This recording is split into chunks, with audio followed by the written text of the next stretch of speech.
Hello বন্ধুরা, তো আজকে আমি রান্না করব সরপুঁটি মাছ কাঁচা আম দিয়ে, সরপুঁটি মাছ আর কাঁচা আমের আমঝোলা।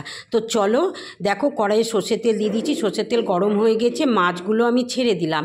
তো দেখো, কথা বলতে বলতে আমি মাছটা উল্টিয়ে দিলাম, তারপরে আর মাছগুলো সব ছেড়ে দিলাম, অন্য মাছগুলো।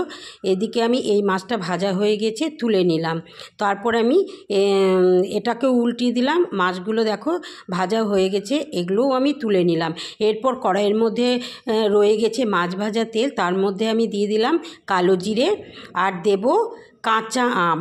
এই আমটাকে আমি একটু নেড়ে চেড়ে আমি ওর মধ্যে দিয়ে দেবো জিরে, সর্ষে আর কাঁচা লঙ্কা বেটে রেখেছি সেটা।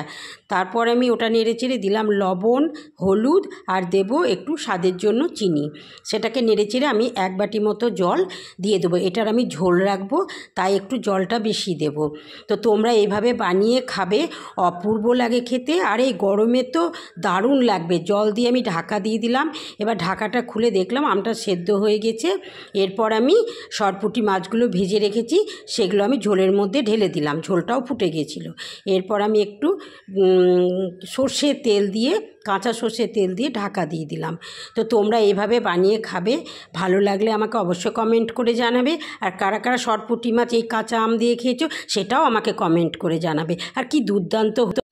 তো দেখো, আজকে আমি বানিয়েছি সরপুঁটি মাছ কাঁচা আম দিয়ে। তো তোমরা এভাবে বানিয়ে খাবে, এই গরমে দুর্দান্ত লাগে খেতে, আর পেটও ঠান্ডা থাকবে, শরীরও ঠান্ডা থাকবে। তো চলো আজকে এই পর্যন্ত।